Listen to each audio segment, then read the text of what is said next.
चौहान, माँ का नाम सुहासिनी चौहान, गांव मंडवा, उम्र 36 साल, 9 महीना, 8 दिन और ये 16 घंटा चालू है। हाँ,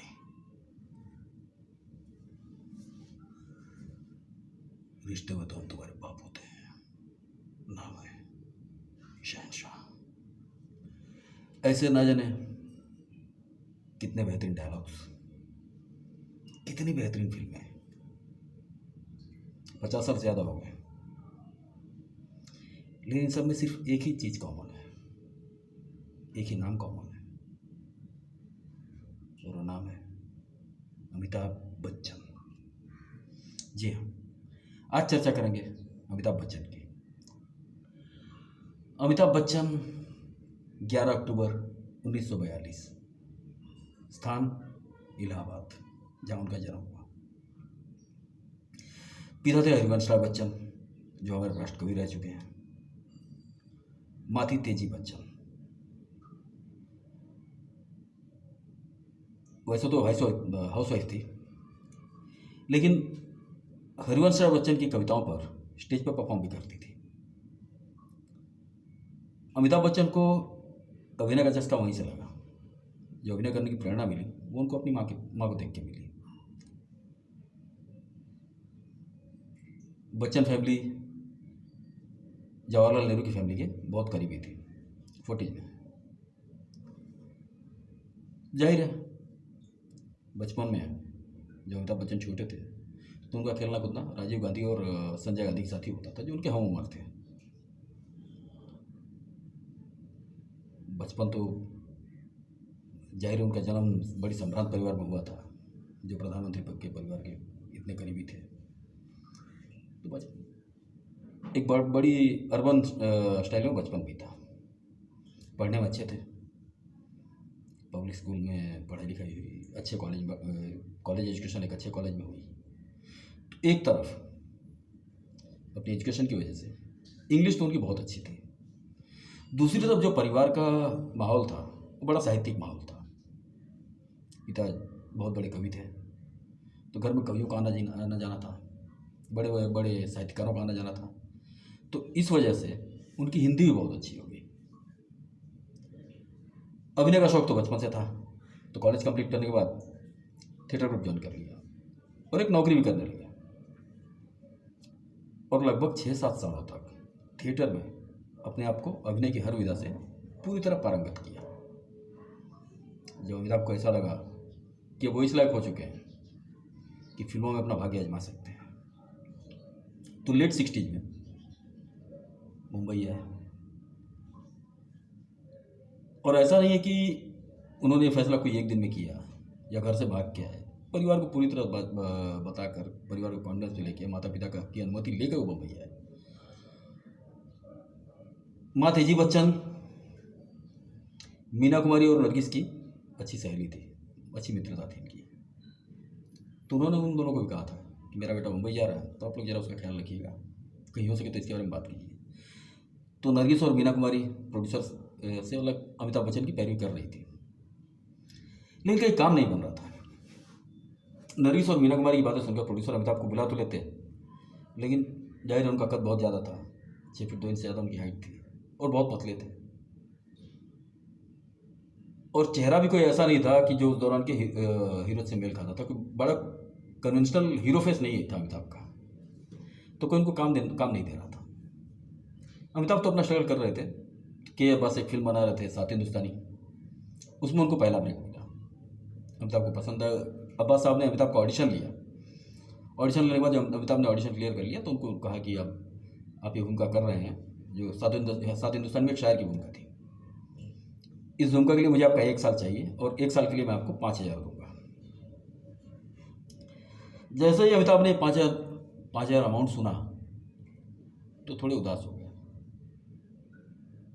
अब्बास साहब ने नोटिस किया कि अमिताभ को शायद अमाउंट पैसा कम लग रहा है, तो अब्बास साहब ने एक व्यंग भरे लहजे में अमिताभ से कहा कि तुमको ऐसा लग रहा है कि तुम 1 साल में 5,000 ज़्यादा कमा सकते हो। तो अमिताभ ने अब्बास साहब को जवाब दिया, सर मैं फिल्मों महीने से पहले नौकरी कर रहा था और हमें 1 महीने की मेरी जो सैलरी थी वो 1,600 रुपये थी। सुनकर अब्बास साहब हैरान रह गए। 60 में 1600 बहुत बड़ा अमाउंट हुआ करता था, और मैं कहूँ तो कुछ नहीं तो इस समय का 2 से 2.5 लाख रुपये होंगे। तो अब्बास साहब ने कहा तुम पागल हो गए कि इतनी अच्छी नौकरी छोड़कर तुम यहाँ पे एक्टर बनने आ गए। तो अमिताभ ने अब्बास साहब को जवाब दिया कि सर मैं, आप ठीक कह रहे हैं, 1600 रुपया कोई छोटा अमाउंट नहीं है, और मेरी नौकरी बहुत अच्छी है, मैं अपनी नौकरी से बड़ा खुश था, लेकिन एक्टिंग मेरा पैशन है और मैं अपने पैशन को अपना पेशा बनाना चाहता हूँ। ये जवाब सुनकर अब्बास साहब बहुत प्रभावित हुए। उसके बाद फिल्म की शूटिंग शुरू हुई। अमिताभ की परफॉर्मेंस से भी अब्बास साहब बहुत खुश थे, और उन्होंने उनकी मुलाकात ऋषिकेश मुखर्जी से करवाई कि अगर आपको, उन्होंने ऋषिकेश मुखर्जी से कहा कि अगर आपको कभी ज़रूरत लगे कि किसी कैरेक्टर में अमिताभ सुटेबल है तो इसको ज़रूर बुलाइएगा। चलिए, एक्टिंग की शुरुआत तो हो गई, धीरे धीरे फिल्में मिलने लगी। इस दौरान काम चल रहा था, उनको फिल्में मिल रही थी, जैसे आनंद में उनको सहायक भूमिका मिली राज खन्ना के साथ। उसके बाद एक नज़र, बंसी बिरजू, परवाना, फिल्में मिल रही थी, किसी में सपोर्टिंग रोल, किसी में सेकंड लीड, ऐसे कैरेक्टर मिल रहे थे। सपोर्टिंग रोल में तो एक आध फिल्में चल रही थी, जैसे आनंद ठीक ठाक गई थी, साथ हिंदुस्तानी चली रही थी, लेकिन साथ हिंदुस्तानी की तारीफ बहुत हुई थी। लीड में कोई काम नहीं दे रहा था। 72 आते आते लीड में भी 1-2 फिल्म मिली, जैसे बंसी बिरजू मिली, एक नज़र मिली, लेकिन ये फिल्म फ्लॉप हो गई। इंडस्ट्री में ये कहा जाने लगा एक्टर तो अच्छा है लेकिन हीरो मटेरियल नहीं है, और चूंकि अमिताभ की 1-2 फिल्में हीरो फ्लॉप भी हो चुकी थी तो अनलकी माना जाने लगा था उनको। इसी बीच महमूद एक फिल्म बना रहे थे, बॉम्बे टू गोवा। कुछ कोशिशों के बाद उसमें भी अमिताभ को काम मिला। बॉम्बे टू गोवा ठीक ठाक चली, छोटे बजट की फिल्म थी इसलिए उसको हिट कह सकते हैं, रिकवरी कर ली उसने। उसमें एक एक्शन सीन देखकर, और सलीम जावेद जंजीर की स्क्रिप्ट लिख रहे थे, स्क्रिप्ट उन्होंने प्रकाश मेहरा को दिखाई, प्रकाश मेहरा को स्क्रिप्ट पसंद आई। प्रकाश मेहरा स्क्रिप्ट लेकर बहुत से बड़े बड़े हीरोज के पास गया, दिलीप कुमार, राजकुमार, देवानंद, सबको दिखाई, लेकिन किसी न किसी कारणवश सबने उसके लिए मना कर दिया। उसी बीच सलीम जावेद ने बॉम्बे टू गोवा देखी।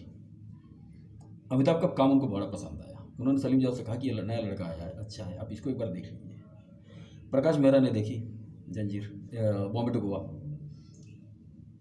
अमिताभ का, वैसे तो बॉम्बे टू गोवा पूरी तरह से महमूद और उनके भाई नासिर के ऊपर केंद्रित फिल्म थी। सबसे स्ट्रॉन्ग कैरेक्टर उन दोनों का था, और इन दोनों के बाद अगर किसी का कैरेक्टर अच्छा था तो अरुणा ईरानी का था। हीरो का कैरेक्टर उसमें बस एक हीरो चाहिए इसलिए रखा गया था। लेकिन उसके अंदर एक एक्शन सीन था, वो सीन ने प्रकाश मेहरा को बहुत प्रभावित किया, और वो सीन देखकर प्रकाश मेहरा ने कहा नहीं, ये लड़का ये रोल कर सकता है। जंजीर अमिताभ को मिल गई, रिलीज हुई, ब्लॉकबस्टर हुई। अब इंडस्ट्री ने ये मान लिया कि एक स्टार आ गया है। जंजीर की शूटिंग के वक्त, खास करके जहाँ वो सीन जहाँ पे प्राण की एंट्री है, अमिताभ पुलिस स्टेशन बैठे हैं और प्राण आते हैं और कुर्सी पर बैठने आते हैं। अमिताभ कुर्सी को लात मारते हैं और कहते हैं कि ये पुलिस स्टेशन है, तुम्हारे बाप का घर नहीं, जब तक बैठना कहा ना जाए चुपचाप खड़े रहो। ये जो सीन था, और उस सीन को करते वक्त अमिताभ ने जो इंटेंसिटी दिखाई थी, वो देखकर प्राण ने प्रकाश मेहरा को कह दिया था, दीवार पर लिखी हुई इबारत पढ़ रहा हूँ, इंडस्ट्री में बहुत बड़े एक्टर ने जन्म लिया है। बात बिल्कुल सच साबित हुई। जंजीर के बाद ही एक बहुत बड़े एक्टर ने जन्म ले लिया। इसके पहले और एक फिल्म थी परवाना। अमिताभ का नेगेटिव कैरेक्टर था, नव निश्चल हीरो थे। पहली बार ओम प्रकाश और अमिताभ एक साथ काम कर रहे थे। एक सीन करते वक्त जो ओम प्रकाश का अमिताभ के साथ पहला सीन था, हमेशा अमिताभ की परफॉर्मेंस देखकर ओम प्रकाश इतने मंत्रमुग्ध हो गए, अमिताभ की परफॉर्मेंस में इतने खो गए कि अपनी लाइनें भूल गए। उस दिन शूटिंग कैंसिल करनी पड़ी, और उस दिन ओम प्रकाश ने कहा कि जब सामने इतना बड़ा एक्टर हो तो लाइनें भूल जाना कोई बड़ी बात नहीं है, जबकि ओम प्रकाश अपने आप में बहुत महान अभिनेता रह चुके हैं। कैरेक्टर शो में उनकी तो उनकी जो देना बेमिसाल है, चाहे नेगेटिव कैरेक्टर किया हो या कॉमेडी हो या इमोशनल कैरेक्टर हो, हर तरह की भूमिकाओं में जिस सीन में रहते थे सबको खा जाते थे। लेकिन उतने महान एक्टर ने अगर अमिताभ के लिए कहा तो अमिताभ के अंदर कुछ कोई ना कोई बात तो जरूर थी। चलिए हम 73 पर थे, 73 के आगे चलते हैं। जंजीर रिलीज हुई, अमिताभ स्टार बन गए। अब यहाँ से अमिताभ पीछे मुड़कर नहीं देखने वाले थे। 73 में जहाँ एक तरफ जंजीर उठी, दूसरी तरफ अभिमान आई। अभिमान में भी अमिताभ के काम की बहुत तारीफ हुई, जबकि अभिमान हीरोइनी ओरिएंटेड फिल्म थी, तो उसमें अमिताभ ने अपना काम पूरी ईमानदारी से किया। 1974 कुछ खास नहीं रहा अमिताभ के लिए। एक ही बड़ी फिल्म आई थी 1974 में, वो थी रोटी कपड़ा और मकान, जिसमें अमिताभ सपोर्टिंग रोल में थे, मनोज कुमार हीरो थे, और वही फिल्म के प्रोड्यूसर और डायरेक्टर थे। और जो अगर फिल्में आई, कसौटी आई, बेनाम आई, लेकिन बस कोई फिल्म ऐसी नहीं थी जो जिसको बहुत बड़ी कहा जाए या जिसको बहुत बड़ी सफलता मिली हो। 1975 फिर दीवार, शोले, फरार।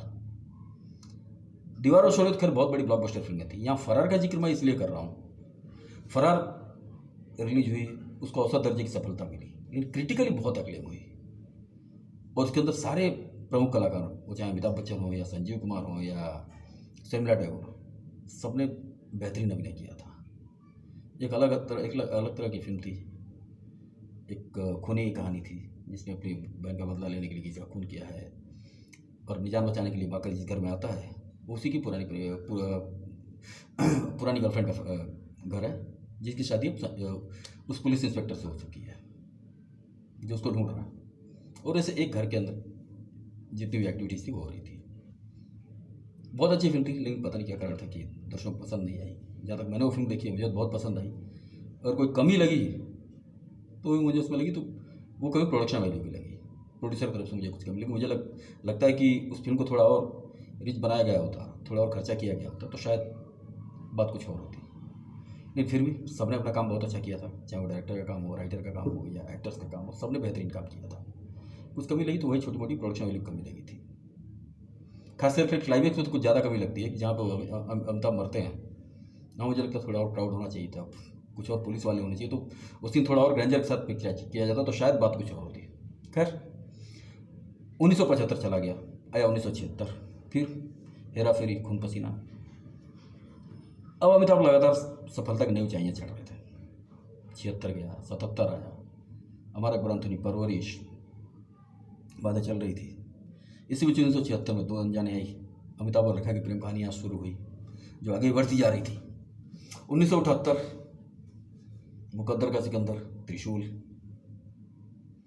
79 आया, फिर साल की सबसे बड़ी ब्लॉकबस्टर अमिताभ की, सुहाग। 1980 में भी यह सिलसिला चालू था, लेकिन 1980 में थोड़ा सा एक आध फ्लॉप फिल्में आ गई, जैसे 2005 आई, और भी एक दो फिल्में आई, जुर्माना उसके पहले आई थी।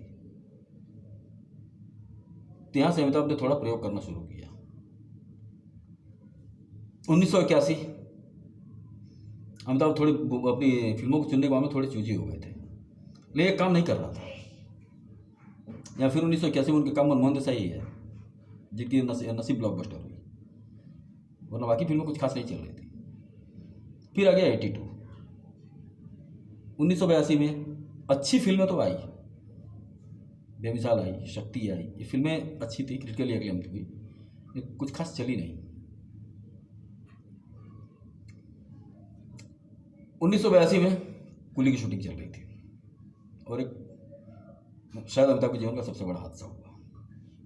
एक एक्सीडेंट हुआ कुली की शूट में। अमिताभ और पुनीत इस्सर के ऊपर एक फाइट सीन फिल्माया जा रहा था, तो उसमें पुनीत इस्सर का एक घुसा अमिताभ के पेट में लगा और कुछ गलत जगह लग गया, चोट ज़्यादा लग गई, हॉस्पिटल ले जाया गया, बड़ी क्रिटिकल कंडीशन आ गई।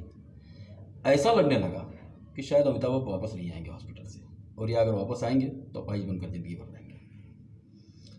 लेकिन उनके माँ बाप की दुआ, दर्शकों का प्रेम, अमिताभ सही सलामत हॉस्पिटल से वापस आए और फिर शूटिंग शुरू की। और ये अमिताभ की जीवटता है कि शूटिंग उसी सीन से शुरू की जहाँ उनका एक्सीडेंट हुआ था, जिस सीन में एक्सीडेंट हुआ था। खैर कुली रिलीज हुई। कुली का क्लाइमैक्स पहले कुछ और था, क्लाइमैक्स में अमिताभ को मरना था, लेकिन चूंकि उसी फिल्म की सेट पर दुर्घटना हुई थी और अमिताभ जिंदा वापस आए थे, तो उनकी माँ ने कहा था कि इस फिल्म में नहीं मरेगा। तेजी बच्चन ने कहा था कि नहीं, इस फिल्म में अमिताभ नहीं मरेगा। तो मनमोहन देसाई और अमिताभ दोनों ने तेजी बच्चन की बात मानी। क्लाइमेक्स चेंज हुआ और अमिताभ हॉस्पिटल में जाते तो हैं लेकिन जिंदा वापस आते हैं। क्लाइमेक्स कुछ ऐसा, कादर खान को गोली मारते हैं। तो जो पुराना क्लाइमेक्स था उसमें अब गोली मारते हुए अमिताभ मर जाते हैं और कादर खान को मार के अमिताभ की मृत्यु हो जाती है। लेकिन अब क्लाइमेक्स चेंज किया गया कि हॉस्पिटल से इकबाल, जो उनका कुली में उनके कैरेक्टर का नाम है, इकबाल हॉस्पिटल से जिंदा वापस आता है। कुली रिलीज हुई, ब्लॉकबस्टर हुई। साल आ गया 1984। 1984 में शराबी आई, शराबी रिलीज हुई थी, शराबी ब्लॉकबस्टर हुई थी। कि 1984 में देश में एक और घटना हुई। एक आतंकवादी हमले में इंदिरा गांधी की मृत्यु हुई। उन्हीं के बॉडीगार्ड ने, इंदिरा गांधी के बॉडीगार्ड ने उनको गोली मारी थी। देश की परिस्थितियां बदल गई। देश में सिख दंगा हुआ, बहुत सारे सिखों का संहार हुआ, राजनीतिक परिस्थितियां बदल गई। इंदिरा गांधी की तरफ की मृत्यु के बाद कांग्रेस के नेताओं ने राजीव गांधी को जबरदस्ती प्रधानमंत्री पद पर बिठाया। वरना राजीव गांधी पायलट थे, अपनी ज़िंदगी में बड़े खुश थे, लेकिन कांग्रेस पार्टी की ज़बरदस्ती दबाव की वजह से, राजनीतिक दबाव कुछ ऐसा राजीव गांधी को पड़ा कि उनको राजनीति में आना पड़ा। राजीव गांधी जब राजनीति में आए तो अपने बचपन के सबसे करीबी दोस्त अमिताभ को भी राजनीति में लेकर आए। राजीव गांधी अमिताभ के ऊपर दबाव बना, नहीं तो अमिताभ का करियर तो अच्छा खासा चल रहा था फिल्मों में, लेकिन ज़बरदस्ती दबाव बना के अमिताभ को राजनीति में लेके आए। अमिताभ ने इलाहाबाद से सांसद का चुनाव लड़ा, देवीनंद बहुगुणा को भारी मतों से हराया और सांसद बने। 1-2 साल तक राजनीति में रहे, तब तक बोफोर्स घोटाला हुआ, बोफोर्स तोप का घोटाला, उसमें अमिताभ का भी नाम आया। इस घटना ने अमिताभ के दिल पर गहरी चोट पहुंचाई। अमिताभ बहुत आहत हुए इस घटना से। उन्होंने राजनीति को अलविदा कह दिया, मान लिया कि राजनीति मेरे लिए नहीं है। फिर फिल्मों में वापस आए। लगभग 2-3 सालों का ब्रेक अमिताभ ने लिया था फिल्मों से। इस बीच उनकी फिल्में आ रही थी, जैसे मर्द आई, गिरफ्तार आई, ये कुछ आखिरी रास्ता आई, ये कुछ वो फिल्में थी जो ये तब आई जब अमिताभ राजनीति में थे। इनकी शूटिंग पहले कर चुके थे और ये फिल्में हिट भी हुई थी। तो फिल्मों में तो अमिताभ काम तो नहीं कर रहे थे, लेकिन उनकी उपस्थिति कायम थी। फिल्मों से पूरी तरह बाहर नहीं हुए थे, लेकिन बीच में कोई शूटिंग नहीं। ये सारी की सारी फिल्में वो फिल्में थी जिनकी शूटिंग अमिताभ पहले कर चुके थे। राजनीति में उनका मन नहीं लगा, राजनीति छोड़कर वापस आ गए। वापसी की फिल्म शहंशाह से। यह परिस्थितियां पूरी तरह बदल चुकी थी उस एक्सीडेंट की वजह से, और उस एक्सीडेंट के कारण अमिताभ जी भारी दवाइयों का सेवन कर रहे थे। वो दवाइयाँ इतनी भारी थी, इतनी पावरफुल थी कि कहीं ना कहीं से अमिताभ को अंदर से शायद खोखला बना रही थी, या कह सकते हैं उन दवाइयों की वजह से अमिताभ की उम्र इतनी ज़्यादा, अपनी उम्र से ज़्यादा बूढ़े लगने लगे थे। क्योंकि जो उनकी आखिर की फिल्में थी लेट 80s की, वो देखे हैं आप, चाहे शहंशाह हो या जादूगर हो या तूफान हो, जितनी फिल्में हैं अमिताभ बूढ़े लग रहे हैं। अब नाचते गए तो वो अच्छे नहीं लग रहे हैं, और यही कारण था लाइन से फिल्मों के फ्लॉप होने का। पहले शहंशाह रिलीज हुई। शहंशाह को पूरी तरह फ्लॉप तो नहीं कहा जा सकता, लेकिन को हिट भी नहीं कहा जा सकता, एक औसत दर्जे की सफलता मिली उसको। यही यश आज का अर्जुन का भी हुआ। जादूगर और तूफान तो पूरी तरह फ्लॉप हुआ। इन फिल्मों की असफलता से अमिताभ ये समझ गए कि अब एज ए हीरो मेरा करियर समाप्त हो चुका है। आज का अर्जुन को पूरी तरह फ्लॉप तो नहीं कह सकते हैं, लेकिन वो हिट इसलिए है कि केसी बुकारिया जैसे बिजनेसमैन ने उसको बनाया था। अमिताभ को तो उस फिल्म में भारी कीमत मिली थी, अपनी पूरी फीस अमिताभ ने ली थी, लेकिन बाकी पूरे बजट को केसी बुकारिया ने इतना कंट्रोल किया कि अमिताभ जैसे बड़े स्टार को लेकर भी फिल्म 2 करोड़ के अंदर पूरी कर ली, और फिल्म ने 3-3.5 करोड़ कमा लिया। इसलिए उसको एक औसत फिल्म तो माना जा सकता है। अग्निपथ आई थी, अग्निपथ भी कुछ खास नहीं चली। हम आई, हमको एक हिट कहा जा सकता है, लेकिन कोई इतनी बड़ी हिट नहीं थी। शायद इन फिल्मों की असफलता ने अमिताभ को तोड़ दिया था, और अमिताभ ने ये मान लिया था नहीं एज ए हीरो मेरा करियर खत्म हो गया है। अमिताभ ने उसका 1992 में फिल्मों से संन्यास ले लिया। उसके बाद उन्होंने अपना बिजनेस स्टार्ट किया, Amitabh Bachchan corporation limited company शुरू की, और शायद ये उनके जीवन की सबसे बड़ी गलती है, ये सबसे बड़ी भूल ये साबित हुई।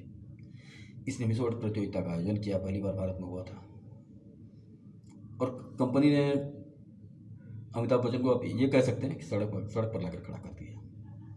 पूरी तरह बर्बाद हो चुके थे। फिर फिल्मों में वापसी हुई, जिस अमिताभ बच्चन ने, ये कहा जाए तो गलत नहीं होगा कि जीरो से फिर शुरुआत हुई। अमिताभ बच्चन ने जिस अमिताभ ने कभी ज़िंदगी में एक ऐड फिल्म नहीं की थी, अब उसके बाद उन्होंने कितने ऐड किए शायद उनको खुद भी पता याद नहीं होंगे। यश चोपड़ा से एक बार पंगा ले लिया था, फिर यश चोपड़ा के पास काम मांगने गए, मोहब्बतें फिल्म मिली और एक नई सीरीज शुरुआत हुई। ऐसा फाइट बैक शायद ही फिल्म इंडस्ट्री में किसी ने किया हो जो अमिताभ ने किया। फिर जीरो से शुरुआत की। बैंक ने बंगले पर नोटिस लगा दिया था कि बंगले पर कब्जा कर लेंगे, नीलाम कर दिया जाएगा, ये हालात आ गए थे। अमिताभ ने खुद अपने एक इंटरव्यू में कहा था कि जो लोग पहले मेरे पास पैसे लेकर पीछे पीछे घुमा करते थे, वो लोग मेरे दरवाजे पर खड़े होकर माँ बहन की गालियाँ देते थे। लेकिन ये सारी की सारी मुसीबतों का सामना अमिताभ ने बड़ी बहादुरी से किया और फिर अपने आप को उसी मुकाम पर बिठाया जहाँ वो एक ज़माने में थे। आज अमिताभ बच्चन के पोते की उम्र के लोग उनके साथ काम करते हैं, जो बाकी जो स्टार्स हैं, रणवीर सिंह हो या रणबीर कपूर हो, इन सब की उम्र अमिताभ से लगभग 40 साल छोटी है। लेकिन अगर आज भी टॉप के 5 स्टार्स की गिनती करें तो उसमें अमिताभ का नाम आप लोग जरूर लेंगे। अमित याद भी हम लोगों के बीच में है।